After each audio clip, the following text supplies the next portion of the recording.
management group and the FHIR infrastructure work group.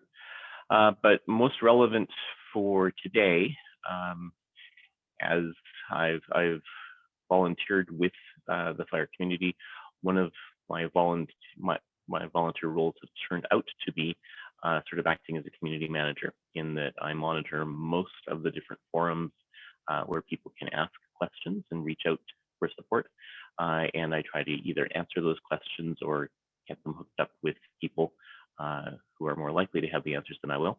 And in that way, help to make sure that the community is as responsive as it can be to anybody who has questions and issues.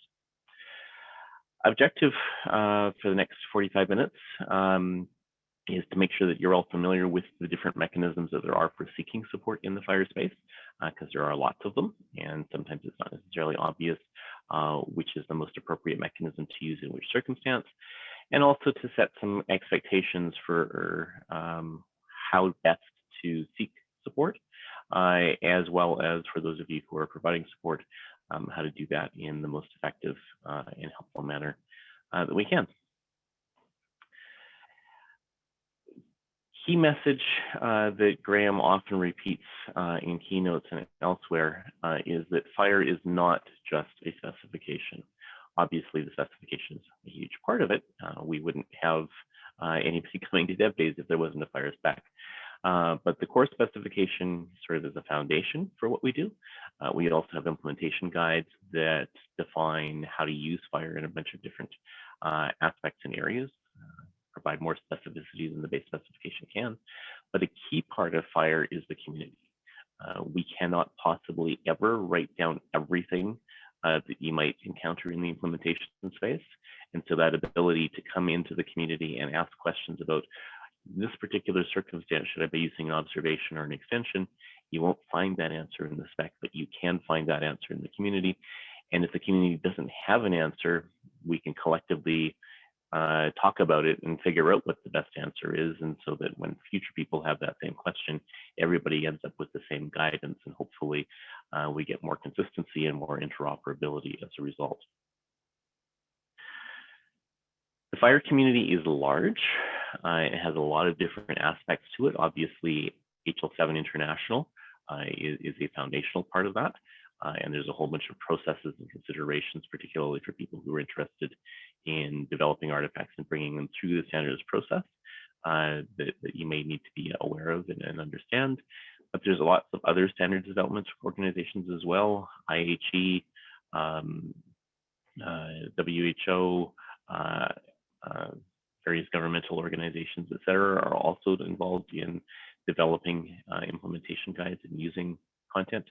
We have people developing tools, whether that's the base reference implementations or things like the publisher as a validator. FHIR develops a whole bunch of tools, and all of those also need support and advice. We've got domain experts from all different areas of healthcare who you can reach out to and ask more about how does business process actually work in these different spaces. We've got the implementer community themselves, and sometimes we need to reach out to implementers and say, do you actually use this, or how does this actually work in real systems? How do you store this type of information, and use that to guide how we evolve the specification? There are lots of accelerators within HL7, things like DaVinci and Argonaut and Karen and other things like that, but also projects from a wide variety of implementation spaces, all of which have their own guidance and may have things that you might require support from. And then we have the patient community who are becoming even more engaged in the standards development process. And sometimes we need to reach out to them and say, as patients, what's going to actually make sense for you? What's going to work for you? So let's start out with community expectations.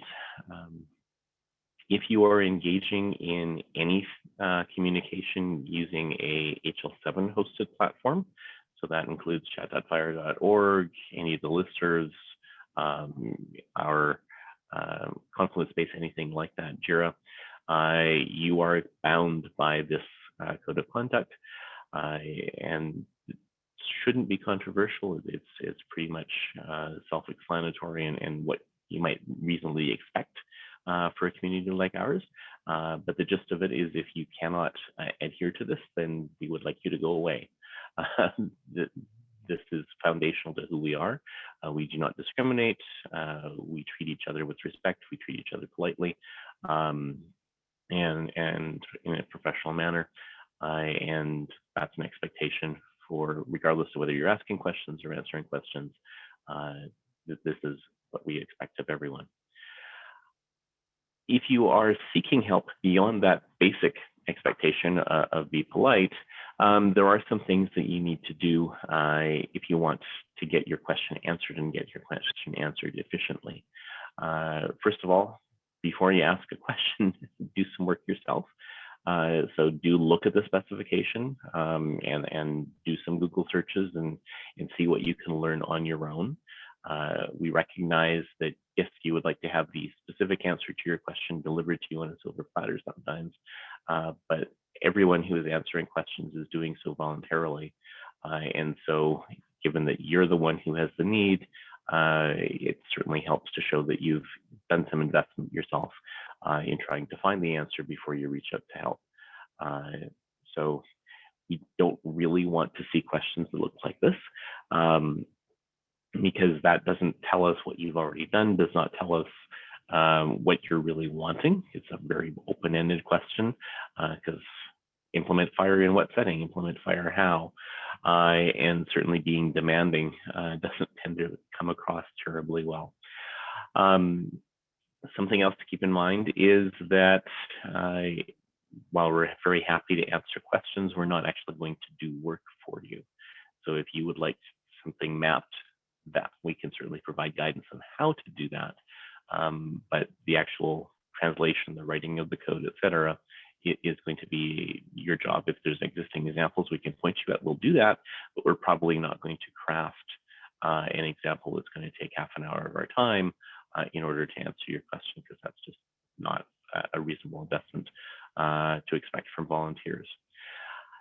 So a good example would be something like this, where you explain what you've read, what you've understood, and what you're struggling with, what it is that you're needing, and give a specific ask. And in this case, you're not necessarily asking for what is the right answer, but just, do you have any guidance? Do you have any recommendations? That's a completely legitimate thing to ask. In terms of response times that you can expect from the community, we often surprise ourselves that it's not uncommon to have answers within 5 minutes to an hour of asking a question. But a rule of thumb, once you've asked a question in one place, give it a couple of business days at least before you ask somewhere else. We really prefer people to not raise the same question in multiple forums simultaneously, because it creates additional work for us and also creates the challenge of the answer might be in one place and not in the other place, and we end up needing to try to synchronize, and it's generally easier to just ask in one place. Obviously, the question for newcomers is, where should I ask? And we're going to get into that in just a couple of minutes. Once you've figured out sort of what you think is your best candidate, give some time for a response before prompting or asking somewhere else. Also, you're not guaranteed an answer. Sometimes the question is, we just don't know, and there's nobody who can really step forward, and in that case, you're sort of on your own. But we will do our best in those circumstances to at least tell you that we don't know the answer, so that you can move on and explore as best you can. For those who are doing the support, who are actually voluntarily giving up their time to answer questions, why do people do that? And part of it comes from the general ethos that if you teach somebody, you learn more yourself. So in medicine, there's the notion of see one, do one, teach one. And we do that because it works. Teaching somebody else inevitably deepens your understanding of what's going on. And it also encourages you to explore parts of the specification that you might not previously have noticed or seen. It's certainly done that for me numerous times, where somebody quotes language from the spec and I go, oh, I didn't know that it said that. And that's a helpful thing. The other thing is that we all benefit as the community grows. The more people who are doing FHIR and doing FHIR consistently and successfully, the more of a market there is for tools, the more of a population that you can interoperate with, the greater the market for services, all of that sort of thing. And so the more that we can help grow that community, the more we all benefit. Some of it comes down to karma. Anybody who has been new to the community has been given a helping hand by at least one person, often multiple people. And so being able to then turn around and offer a helping hand to others is a good thing. And the reality is, even if you've been in the community a long time and you're somewhat of an expert, you will inevitably need help from somebody else downstream as well, because you cannot possibly know everything. And so the more you invest in the community, the more you build up credit with the community, the more people are likely to go out of their way to help you in the future as well, because they owe you, and that can be helpful. And in the end, having a responsive community is essential to making FHIR as successful as it has been. For those who are answering questions, obviously be friendly and welcoming. A lot of the people who are first coming to the community don't necessarily know what our expectations are, or may not understand how best to find documentation. So even if they are not necessarily following best practices in terms of answering or asking questions, I just give them gentle guidance on how to do it better and how they will get a more productive response. Often you'll need to ask questions yourself to elicit more information and understand better what the person is asking for. And sometimes they don't even know themselves. And so asking questions can help them to figure that out. Even if you don't know the answer to the question, you may very well have a good sense of who is likely to know the answer. And so just drawing the attention of somebody, using Stack Overflow's abilities to refer a question, or on chat.phir.org, using an @ to draw attention to somebody, can be a really useful thing to do as a new contributor to the community. You don't have to know the answer if you can just guide and help to join the people with the questions and the people with the answers together. You're providing value and helping to get answers more quickly. The other thing that you can do is asking questions that you know are going to need to be asked in order to get a good answer. You might not be in position to answer the question yourself, but you know that there's going to be more details required, or maybe that the question should be better be asked somewhere else. And so providing those guideposts is also helpful. When you do answer a question, sometimes it's going to be a matter of opinion rather than something that's definitive in the specification. Do differentiate that. And if you're quoting something from the specification, show where you got it, both to give your answer a bit more authority, or if there are differences of agreement, we can at least all be looking at the same wording in the specification and interpreting from that. But it also helps the person that raised the question understand where they could have gone and where they should go in the future to see what the answers are. The final thing is, sometimes questions result either because there's an error in the specification, or because the specification isn't as clear as it should be. And in that case, encourage people to raise change requests. And you can certainly put in change requests yourself on their behalf, but we're strong believers in teaching people to fish. The more comfortable people are submitting issues on their own, the more likely they are to do that. And we certainly want as many people as possible providing feedback about the specification, because that's what makes the specification better. In terms of how to seek help, first of all, there's a whole bunch of things that you can seek help on, and it's important to understand what it is that you're actually asking about. Is there an issue with the core specification, or trying to understand that? Is it with respect to a specific implementation guide?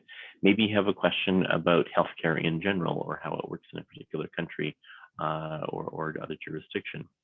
Sometimes you might have questions about balloting or elections or other HL7 processes. You may have questions about some of the tooling that's out there, reference implementations, registries, that sort of thing. Or you may have questions about Epic or Cerner or Allscripts or one of the other major EHRs, or even one of the smaller EHRs. And so try to figure out what your question is really about, because that's going to help frame where to go for your question, or where to post your question, and how best to ask it. The second thing to think about is what kind of help are you actually looking for? Are you looking for clarification where the specification is a little bit confusing and you're not sure how best to go about implementing something? Maybe it's not a question of the standard itself, but you're just looking for advice. So give me pros and cons of these different products. Give me guidance on whether or how I should be using FHIR as a resistance layer, which is not something that is really built into the specification at all, but is sort of surrounding the whole process of implementing. Sometimes you're going to ask for a change, either to the core specification or to a particular implementation guide, because what's there isn't quite meeting your needs. Or sometimes you look at it and go, you know what, this is broken. The codes are wrong, the rendering is incorrect, the schema is invalid or whatever. All of those are really different mechanisms of seeking help, and will have different results. And so if you can sort of have a clear sense of which of those things is going on, you can also frame your question better. First step in seeking help is, of course, to do your own research. And there's a number of different ways to do that. If you go to the core specification, one of the things that people sometimes miss is this little magnifying glass in the top right-hand corner. And if you click on that, that gives you a search capability across the entire HL7 specification space. So it will search all of the releases of the core specification. It will also search all of the HL7 implementation guides. And that's a really helpful way of trying to find content. Obviously, you can also just go browse and look through the list of resources and look through the documentation. You may have a pretty good idea of where the answer likely lies. If you've got questions about how to use REST, and clicking through and reading out the specification that talks about REST is going to be helpful. But if you're not sure, do use that search and see what you can find there.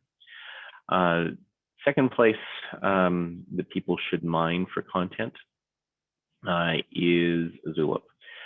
This is the primary means that the community uses to talk with each other. And if you go into the core specification and scroll down, actually, let me go to the home page of the core specification, scroll all the way down to the bottom.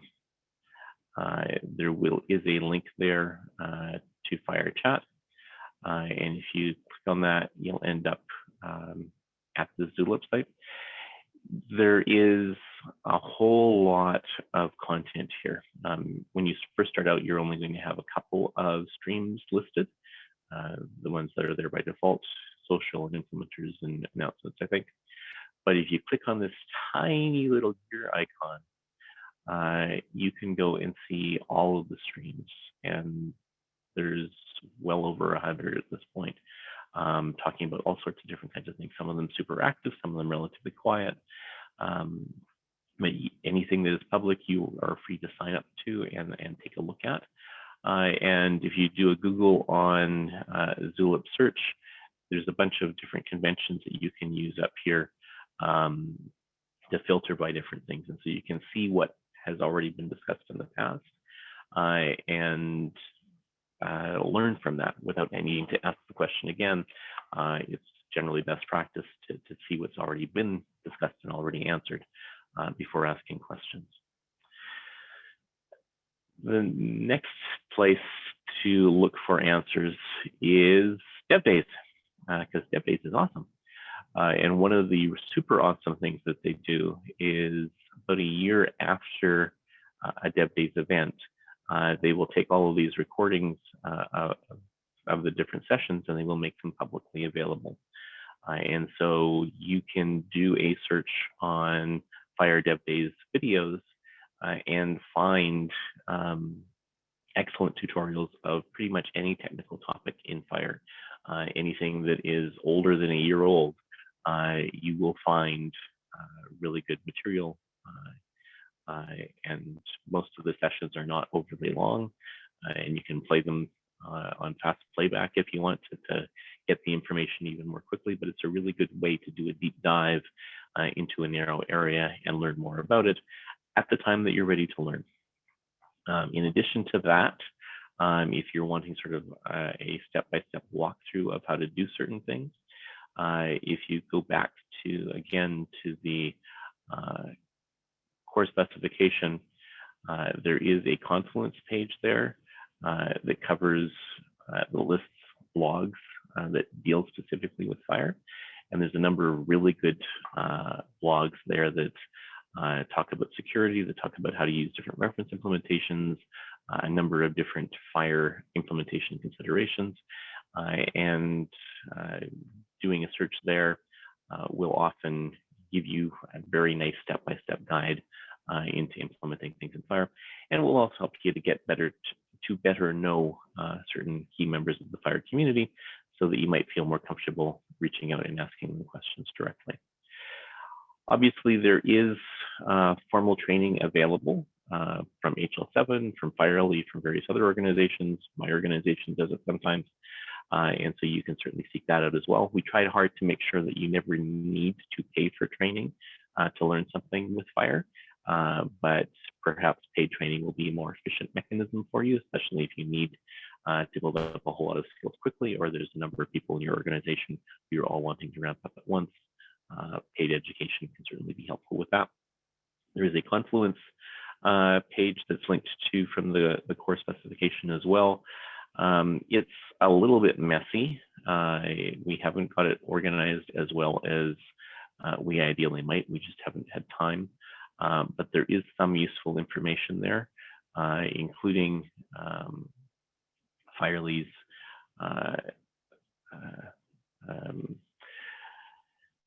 quick how-tos, guidance on how to design profiles, cheat sheets, that sort of thing. So feel free to browse there. You won't necessarily find a ton of answers to questions there, but you will find some useful resources. Another place that you can search is Jira. Jira is the mechanism that FHIR uses to manage change requests. And so if you go to the bottom of any page in the FHIR specification, you'll see this propose a change link. You can certainly use that to ask for changes, but you can also use it to search and see what people have already proposed. So if you go there, you can filter down by specification, you can filter down by artifact, and see what changes people have asked for, and use that to inform your understanding of why things changed. And if you have a concern about why things changed, having that context will be helpful if you want to provide feedback about that. Also, if you're dealing with a product like Happy or the .NET reference implementation or one of the EHR vendors or something like that, they also have their own product-specific documentation. Go look at that as well before asking questions. If you've done your digging, you've done your research, and you cannot find an answer, the next question is, where do you want to ask your questions? And the primary place for asking questions in the FHIR community is Zulip. That's where most people that have any FHIR expertise whatsoever are likely to be accessible and likely to be monitoring. And of course, do try to ask on the stream that is most related to what you're trying to ask about. But if you don't know, the implementers stream is sort of the default ask anything area. And if the community feels, you know what, you're probably not going to find the people that you want here because there's just too much noise, and a lot of the people in that particular narrow community probably aren't listening, they will tell you where to go ask instead. So that is a reasonable default. But if you have a better sense of, well, this is a questionnaire question, so maybe I should ask it under questionnaire, that's a good practice to get into. Stack Overflow, if has a specific section or a specific tag for flagging questions as being FHIR related. And so if you ask a question on Stack Overflow and tag it as HL7 FHIR, myself and a whole bunch of other people will get emails saying, hey, there's a new question on Stack Overflow, and we will try to respond to that. The nice thing about Stack Overflow is you're not limited to only the HL7 community. You will get responses from all sorts of other developers who might know nothing about FHIR, but if you're asking a question that relates to how do I do this thing in JavaScript, or how do I make this particular database thing, it may well be that it's not really a FHIR specific set of knowledge that is required. And so if you're not sure whether the question is specific to FHIR or not, but it's FHIR relevant, asking it on Stack Overflow might be a better way to go. Just make sure that you tag it appropriately so that the FHIR people are also paying attention in addition to the rest of the community. In addition to that, we also have Jira. So if you want to ask for anything in the specification to change, someone will eventually tell you to go and create a Jira tracker item. It's completely fine to first raise the question on Zulip and say, I think I need a new extension, or I think I need a new element, or I think that the cardinality on this is wrong. The community may have some thoughts about that and may give you some guidance by saying, no, that the cardinality on this is right, and here's what you should be doing instead. But oftentimes the community will say, yeah, you're right. Please submit a change request. And so if you go to that Zulip link, the first time through, you will need to register, and we'll have a human being look at your registration and make sure that you also seem like a real human being, and that you're not likely to try to sell Viagra or something else. But it's free. You do not need to be an HL7 member. Actually, you don't need to be an HL7 member to engage in any of these mechanisms. And once you've got your account, you can submit changes to your heart's content. It can be something as simple as, hey, you're missing a comma here, or you got an apostrophe fee where there shouldn't be one, but it can be major things. I think we need a new resource, and this is what I think it should look like. Anything like that can come in over Zulip, be that for the core specification or any of the HL7 implementation guides. The only exception to requesting changes over Jira is for tools. So if you are confident that the issue is with, say, the validator or the publisher or something like that, then the toolsmiths actually prefer to get the feedback in GitHub. Realistically, often when you're looking at a problem in the specification, you won't know whether it's tooling related or not. And so it's completely fine to submit your issues in Jira, and somebody will figure out whether it's a tool problem or not and propagate it into Git as appropriate.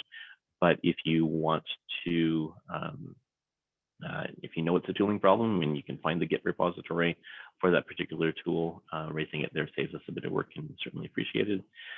If you want to make a pull request for a change to the specification directly, that's also possible, but we will always ask you to put an issue in Jira regardless, because that's where we do all of our formal tracking of specification change. Tracking of tooling changes is in Git, tracking of specification changes is always in Jira. A few other possibilities.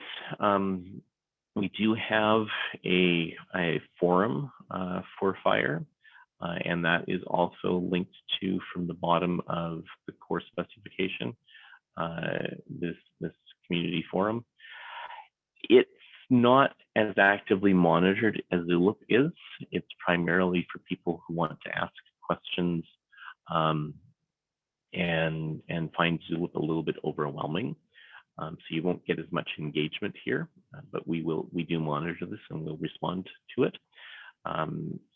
Occasionally it flags things and they get lost a little bit, but we will find them eventually and get back to them. But you probably won't find the community as responsive or as quick as Zulip, because there aren't as many people on it. In addition, if you go and look at any of the resources,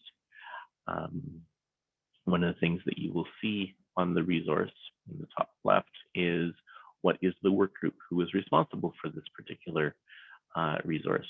And so if you actually really care passionately about a particular resource and want to be involved in it or want to participate in the review of some of the tracker items that have been submitted, this is where you go to find out who they are. So you can go and see the contact information for the current set of co-chairs for that work group. You can also see when their upcoming calls are and minutes and that sort of thing, and can actually engage with that work group in terms of discussion, etc. There's also a link here to their listserv, and if you want to receive regular emails about their meetings and stuff like that, you can sign up for their list. Most discussions nowadays are no longer happening on lists. Most of that has now moved to Zulip, but there are still a few work groups who do some discussion on my listserv as well. And then your final option is sending a private email or a private message and saying, hey, can you please help? We sort of discourage that a little bit. We would much rather have questions asked in a public forum because that way, first of all, it saves us time, because when we answer you, we can also answer 5 or 6 other people who probably currently have the same question that you do, and also answer another 10 people in the future who will have that same question and can find the answer by searching. But there are times when you might have a question you feel a little bit embarrassed about asking it publicly, and so you want to surface it privately, or perhaps there's some commercial sensitivity about discussing in a public forum. And so you can reach out by private message. Just keep in mind that the people that you're asking are volunteers, and try to be as judicious with your use of their time as you can. Be very specific about what you want, be specific about why you're asking privately, and you'll probably find that we're certainly happy to help. Keeping in mind, again, that we are all volunteers, and that we're certainly not going to do your work for you. Although, I mean, if you wanted to reach out to somebody and say, hey, we need some commercial support, there are a whole lot of people in the FHIR community who can do that as well. Although we're also fairly busy folks, because there's lots of stuff happening in FHIR right now. So that's been an overview of what the different mechanisms are for reaching out to the community and seeking support. Hopefully you have a better sense of what are the tools available to you and how best to use them and what circumstances to use them in. I mean, the reality is, it's not like there's a strict right and wrong. Nobody's going to yell at you for asking something on Stack Overflow and say you should have raised it on Zulip instead. We will do our best to answer wherever the question comes in. But there are certain places where you're more likely to get a right answer or more likely to get a efficient or quick answer than others. And so hopefully this has been helpful for you. You can reach me ideally on chat.fhir.org, but you can also reach me by email. And while DevDays is up and running, you can reach me on Whova as well. So I've allowed for 10 minutes for questions. Any questions related to the use of any of these particular tools? Questions on how best to engage the community? Open forum. Hi, Lloyd. Thanks very much for your presentation. So far, we haven't received any questions in the Q&A. So to everyone, please feel free to pose your last questions if you have them. I do have a question, so if you all don't mind. So Lloyd, do you think improvements can or should be made to activate the FHIR community even more or better than it is now? I think we're always open to improvements. I mean, the reality is none of the tools we have are perfect. Jira has quirks, and Zulip has quirks. Confluence needs lots of work to make it more welcoming and navigable. So there are certainly some things that we're aware of, but we're also open to new ideas. So if there are things that you think would be helpful, particularly once you've sort of gotten involved in the community a bit, if you want to pause and think about what would have been helpful to me to know as a newcomer, feel free to share those things, or better yet, feel free to volunteer to help build some of those resources. That's absolutely welcome and desired. We certainly don't believe that we've got everything figured out, and of course there's always new technologies and new strategies that develop that we're happy to take advantage of. Well, at least people now should know how to react. And regarding the technologies, how do you feel about moving from Gforge to Confluence for the tracker items? From Gforge to Jira, happy. Yeah. Yeah, so for those of you who might not have been around in our early days, we used a tool called Gforge to manage tracker items. But it was quite limited in terms of what we could do with it, and particularly in terms of search and interfaces. We spent a great deal of time and energy migrating from Gforge into Jira, and Jira now gives us much better ability to track feedback at the level of individual specifications. And actually HL7 has moved to using that as a feedback mechanism across all of our product families. So whether you're doing version 2 or CPA or FHIR or other stuff, there is a specific Zulip, a Jira project for providing that feedback, whether you're just submitting feedback because you're using a specification and have issues, or for balloting purposes, we're migrating to using Jira as our primary mechanism for capturing ballot feedback as well. I've been piloting that a few times now, and my guess is that come September, all of the FHIR ballots and most of the non-FHIR ballots will end up using Jira.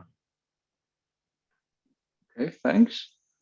And then I still don't see any Q&A questions. And I got one question left, because Lloyd, I think you're the one person that maybe one of the most active ones on for example, Zulip. Mm-hmm. Can you, based on all those questions you have given over the couple of years, can you see if healthcare IT is maturing or evolving? Is that, can you feel that from all the questions you're given? I mean, I certainly think that the FHIR space is evolving and maturing. We're certainly moving away from a lot of the basic questions of how does this work, and certainly less of the time giving answers of we're not sure. We're sort of moving into more edge areas where those questions arise at all. I mean, I think different spaces in the healthcare area have different levels of maturity and different levels of readiness. There's always people who are new, whether it's because they're from a country that hasn't been involved yet, or they're from a jurisdiction that hasn't been involved yet, or they've just been heads down working on other things, and they put their head up and hear about FHIR and come to take a look and go, maybe I can use this. So we're always getting new blood and new ideas. Occasionally, we suffer from the problem of people sort of trying to reinvent the wheel and saying, well, yes, you landed this, but did you think about this? Yes, we did. About this? Yes, we did. About this? Yes, we did. And so ending up going through some of the same discussions that we landed like 2 or 4 years ago. But that's okay, because the reality is even the people who don't ask those questions, there's still lots of people who are going to have them, and resurfacing that within the broad public space is helpful to bring people along to understand why things are the way that they are. And occasionally we learn something new and we go, yeah, you're right, that could have been done better. And maybe we're still in a position where we can change and do it better. Sometimes we're sort of past the point of no return, and it's sort of, yeah, at this point, while we might have been better off taking a different path, we're way too far along the route that we're on to to reasonably be able to change now. But don't be afraid to ask. I mean, the worst case that we'll do is say, go look at the documentation over there, in which case you just received a helpful hint in terms of where the documentation is. And so don't ever be afraid to ask a question. One of the things that I can talk about just briefly that I didn't include in the slide deck is the notion of feedback through ballot.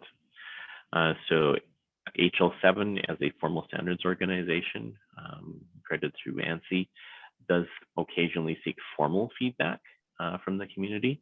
And for that, you do need to pay and you do need to be a member. And feedback that comes in through the ballot process, we are obliged to process efficiently, because we can't actually get to the point of publication until we've reviewed and dealt with every single one of those items. And if enough people vote negative, they can actually stop us from publishing the specification until we fix things to their satisfaction. And so there are sort of two different classes of feedback, and ballot feedback is treated a little bit more importantly. But we pay attention to every bit of feedback that comes in, and all of the feedback comes through that same mechanism. So it's going to show up in Jira regardless. And so don't be afraid that just because you're not a member, that we're not going to pay attention to you. We will absolutely pay attention to you. Sometimes we're slow. There was a period of time when I know FHIR infrastructure was about 8 months behind in reviewing inbound feedback items. We're better now. I think we're about 2 months. Things keep coming in and it's hard to keep up sometimes. But regardless of whether you're submitting your comments via the ballot mechanism or you're just submitting your comments independent of that, if you have feedback, submit it. The worst that we'll tell you is, no, we don't want to make a change and here's why, and you will have learned something. Okay. Well, thank you very much, Lloyd. I think it's a very good story and definitely shows people how to engage. I haven't seen any questions here, so I think we can wrap it up 2 minutes before the end of the actual time. So let's do that.